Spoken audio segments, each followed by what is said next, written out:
Dialogando con el padre Raúl Sánchez. Bien, la imagen que está detrás de mí es un dibujo, pues podemos ver que son personas que tienen diferentes atuendos que identifican una profesión de fe, que indican una fe. Ve usted ahí como una religiosa con un hábito negro, pues se presume que es católica. Al lado de ella hay un hombre vestido de negro con un sombrero, una barba blanca, pues que nos sugiere a un judío y tal vez ortodoxo. Al lado de este hombre de barba blanca aparece un obispo por sus vestimentas, un cardenal por sus vestimentas que posee, ¿no? En la sotana roja, sobre pelliz blanco, el solideo, me parece que sea un cardenal, un obispo. Al lado de él aparece parece un bonzo, un hombre con el pelo rapado, corte al rape que llaman, y con una túnica de color azafrán. Al lado, que aparece al lado ya de sus pantallas, al lado derecho, pues otras personas que también se ven que pertenecen a otros cultos. Incluso en el extremo ya derecho de sus pantallas aparece una dama con una falda un poco abajo de la rodilla, con su bolso y unos folletos o libros que nos indican pues alguien que pertenece a un grupo no católico que reparte revistas y Biblias por las casas. Bueno, todo esto, pues, todas estas dibujos, estas personas que aparecen ahí, esas representaciones de estas personas, pues indican diferentes modos de ver a Dios, diferentes formas de predicar a Dios, diferentes formas de tener una experiencia con Dios. Frente a eso, entonces, hay que tener respeto a cada una de estas personas que profesan una fe distinta a la nuestra, a la fe cristiana en la Iglesia Católica. El respeto, consideración a estas diferentes formas de vivir, de experienciar a Dios. Tratarlos con consideración, respetar su manera de entender, de leer sus libros sagrados, respetar su culto, respetar sus expresiones cúlticas de fe. Respetar igualmente sus vidas, su manera como vive la moral, su manera como se desempeña en su diario transcurrir a lo largo de su día. Bueno, tal vez tengamos nosotros alguna experiencia con algunos de ellos. Por lo general no. A veces muy extraño cuando uno estudia con alguien que sea budista o que los puede haber, claro que sí, pero por lo general no es lo corriente. Sin embargo, cuando nos podemos encontrar con este tipo de personas, pues vamos a respetarlos totalmente, especialmente porque son personas humanas. Por el hecho de ser persona humana ya implica respeto, consideración, cercanía, ningún tipo de discriminación o que los haga sentir menos. Bueno, ahora bien, atendiendo a eso, pues nosotros somos creyentes católicos, creyentes en la fe de Cristo Jesús en su iglesia. Creemos en la iglesia que edificó Cristo Jesús, creemos en la persona de Cristo Jesús, creemos en el mensaje de nuestro Señor Jesucristo. Bien. Y dentro de ese mensaje, pues hay algo bien claro. Nos dice, vayan pues y hagan que todos los pueblos sean mis discípulos. Bautícenlos en el nombre del Padre y del Hijo y del Espíritu Santo y enséñenles a cumplir todo lo que yo les he encomendado a ustedes. Yo estoy con ustedes todos los días hasta el fin de la historia. Es decir, que es un mandato, vaya, es una obligación. Hay que hacer discípulos, ¿no? Es decir, que nos puso en una situación de maestros, nos puso en una situación de incorporarlos a una fe, a una iglesia, cuando nos dice que bauticémonos en el nombre del Padre, del Hijo, del Espíritu Santo, y nos puso también en la tarea para hacer discípulos, enseñarles a cumplir lo que el Señor Jesucristo nos ha enseñado y nos hizo una promesa, que Él iba a estar con nosotros todos los días hasta el fin del mundo. Es decir, que esa tarea la va a realizar el mismo Jesucristo, ¿no? Con su Santo Espíritu en cada uno de nosotros para que podamos realizar ese mandato, esa evangelización. Bueno, ¿cómo hacer posible hoy en día esa tarea evangelizadora? ¿Cómo hacer posible? Vamos a tener que vamos a coartarlos, a irrespetarlos, a meterle la fe a la fuerza. Obvio que no, por supuesto que no. Entonces, ¿cómo hay que hacer? ¿En qué consiste el respeto a las demás religiones? ¿Dejarlos vivir y entender a su Dios como ellos quieren? Nunca hablarles de Cristo para no irrumpir en su fe, en su religión, en su manera de entender a su Dios. O llegar a tal punto de decir que nuestro Dios es el mismo Dios de ellos.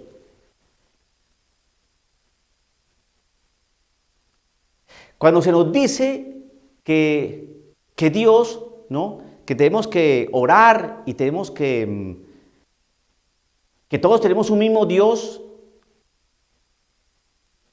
o que todos somos hijos de Dios, uno como cristiano católico se hace algunas preguntas. Y sanas preguntas.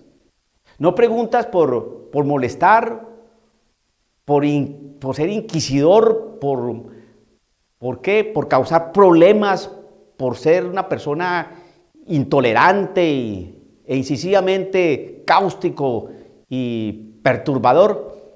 No.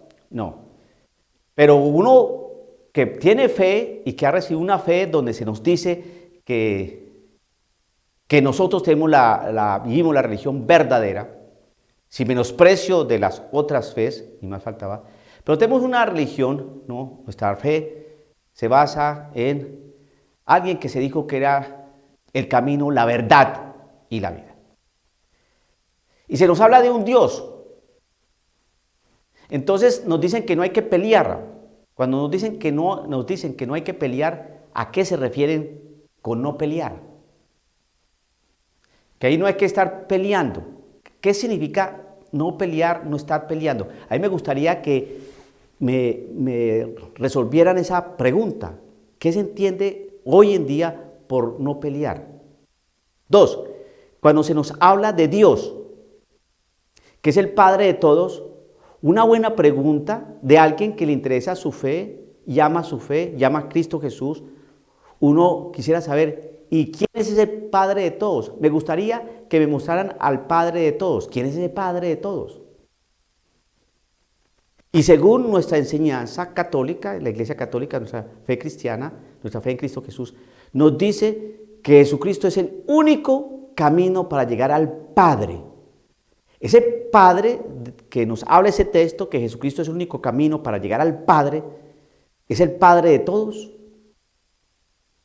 Porque si ese Padre es el Padre de todos, Jesucristo es el único camino que nos va a llevar a ese Dios. No hay otro. No hay otro. Lee uno el texto de Mateo capítulo 28, versos 18 al 20. Hagan discípulos. ¿Cómo hacer discípulos? Hablando, transmitiendo, anunciando el mensaje.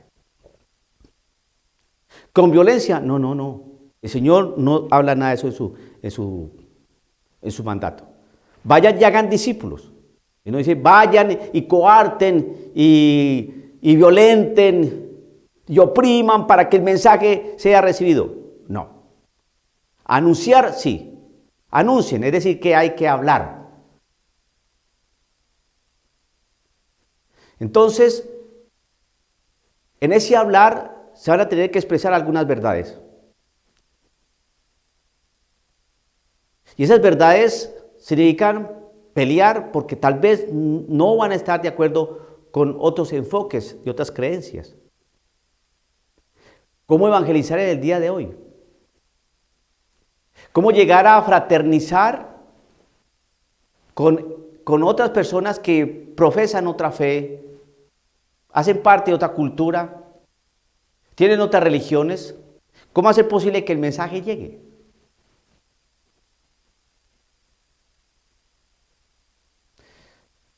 Empezar a disolver el mensaje cristiano, empezar a diluirlo de tal manera que pueda impregnar o permear las fees y los enfoques de fe de otras culturas, otras religiones. Entonces, ¿dónde queda allí enseñarles a cumplir todo lo que yo les he enseñado? ¿Eso cómo se puede hacer? Si vamos a transmitir una fe diluida, un Cristo diluido y un Dios que parece ser que nos pueda envolver a todos. Pero nuestra fe cristiana nos enseña que Cristo Jesús es Dios. Que Cristo Jesús no es un profeta, uno más. Que Cristo Jesús no es ningún avatar, ningún filántropo y ningún taumaturgo. No. Nuestra fe cristiana no nos enseña que Cristo Jesús fue un iluminado, un hombre maravilloso y estupendo que cayó muy bien a muchos y a muchos les cayó muy mal. Jesucristo, la fe en nuestro Señor Jesucristo no nos enseña que Él fue un fascineroso, un desgraciado, ¿no? Que quiso desestabilizar la nación judía y que por eso lo mataron. No. ¿Qué nos enseña la fe cristiana? Que Jesucristo fundó una iglesia. Que esa iglesia la fundó sobre unas bases, los apóstoles. Que esa iglesia iba a ser iluminada, sostenida, amparada por el Espíritu Santo. Que esa iglesia iba a tener un vicario, un representante de Cristo, de Dios aquí en la tierra para dirigir esa iglesia. Nos enseñó que la iglesia está conformada por todos aquellos que han tenido fe y se han bautizado y ellos han conformado el cuerpo de Cristo, donde Cristo es la cabeza y el cuerpo es su iglesia, es decir, nosotros. Y que esa iglesia está mandada a que se constituya, se consolide, ¿no?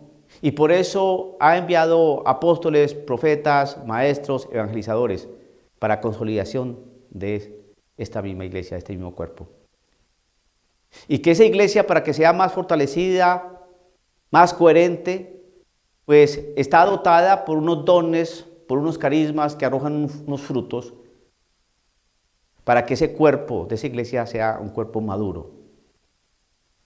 Y en esa madurez precisamente se va tejiendo y se va desarrollando todas esas promesas, ¿no?, que dice nuestro Señor Jesucristo, que el Espíritu Santo nos va llevando y nos va dirigiendo al pleno conocimiento de la verdad. Y esa verdad se explicita de una manera bien clara cuando el mismo Señor Jesucristo dice que Él es el camino, la verdad y la vida. Por lo tanto, no puede haber otro camino que nos muestre la verdad y que nos dé la vida. Y cuando se habla de vida, no estamos hablando de una vida terrenal, sino de una vida celestial, no terrena. Porque la misma palabra nos dice que Nosotros no somos de aquí abajo, sino de allá arriba. Y por eso nos dice la palabra del Señor que no debemos buscar los bienes de aquí abajo, los bienes de la tierra, sino que busquemos los de arriba. Y por eso el Señor nos invita a buscar y a trabajar por la patria celestial. No somos de aquí abajo. Cuando yo analizo todo eso que está en la Sagrada Escritura, que está en la Biblia, que fue la enseñanza de nuestro Señor Jesucristo, que es lo que nos manda a enseñar, vaya y a ser discípulos de todas las naciones, es cuando yo veo la realidad de hoy una iglesia que nos predica otra cosa. Y eso a mí me preocupa. Me preocupa como sacerdote. ¿Qué le enseño yo al pueblo de Dios? ¿Qué estamos enseñando al pueblo de Dios los sacerdotes?